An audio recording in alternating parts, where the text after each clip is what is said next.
The Vortex Poker 3 has built up quite the reputation for itself as a very good enthusiast first real keyboard. It's easy to see why. Basically, every single component of this keyboard is a little teaser to all the things that the hobby has to offer. Though opinion has shifted over a little bit with the introduction of cheaper keyboards like the N Pro, I think the Poker 3 still has its place. Like its predecessors, the Poker 3 sports a low-profile design. The four corners are rounded, and the edges making up the angled platform are beveled. The rear bezels are about twice as thick as the side bezels. Though this isn't really part of the case that's seen during normal use, I think it looks kinda weird. Based on the design of the Vortex Poker 3 LE, which also has an extra thick rear bezel, I think this is supposed to be a style element, but I don't really think it works here.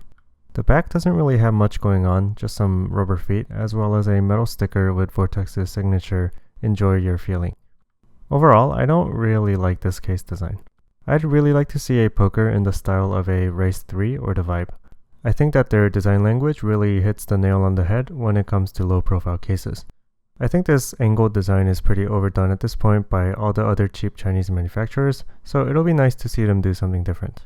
Regardless of what comes in the future, the Poker 3 has an understated design, which must be a welcome sight for those wanting to escape the gaudy gaming keyboards. Another point of appeal for the Poker 3 is its excellent build quality. The previously mentioned case is actually painted aluminum, which is pretty rare even today in retail boards, let alone when these were really popular. Though I mentioned before that weight isn't the sole indicator of quality, at 760 grams it sure feels like it in this keyboard. Metal cases are also known to improve the sound of a keyboard, which is also a plus. Another plus is with the keycaps. They surely aren't perfect by any means. The legends are sort of needlessly blocky and are laser infilled, which not only lack durability, but you can also feel it against your skin.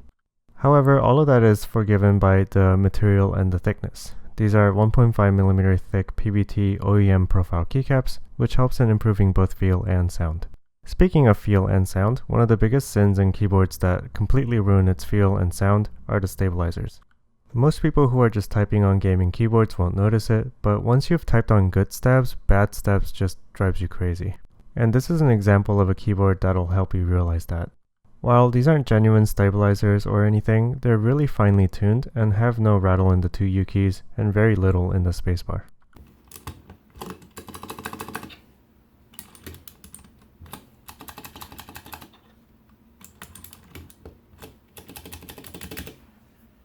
Any rattle that might exist are easily remedied by some lube, but the fact that it's this good out of the factory is great.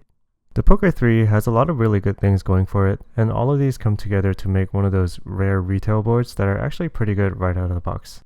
This particular poker has Cherry MX Blues and is completely stock.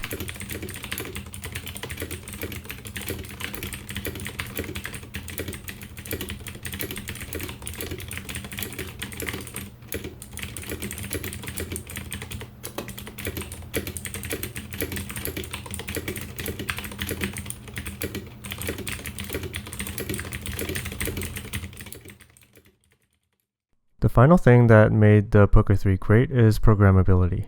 When you have something like a full-size or a TKL, you aren't really going to be looking to put your arrow keys on a layer since you already have them. When you're on something like a 40%, you're really going to want to have programmability since you're probably already having trouble just getting into the form factor. But the 60% layout is in that middle ground where it may be easy enough to get used to whatever layers the keyboard comes out of the factory. Just look at the HHKB, its stock layout is completely usable. But Vortex, in addition to marking the layer preset in the front face of the keycaps, implemented slightly limited programmability. It's a little bit more complicated than doing it through software, but onboard programming really makes the board feel like your own.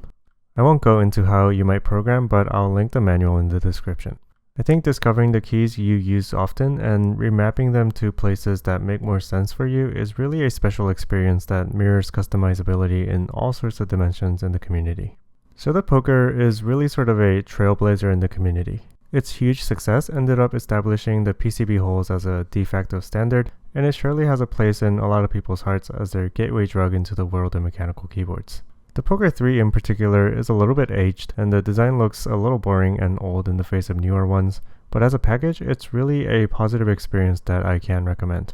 I'm excited to see what the next version of the Poker will look like. I've had a positive experience from every Vortex/IKBC keyboard I've tried, and I'm sure I'll be pleased with their next. Thank you for watching, and if you liked the video, like it, and subscribe for more keyboard stuff.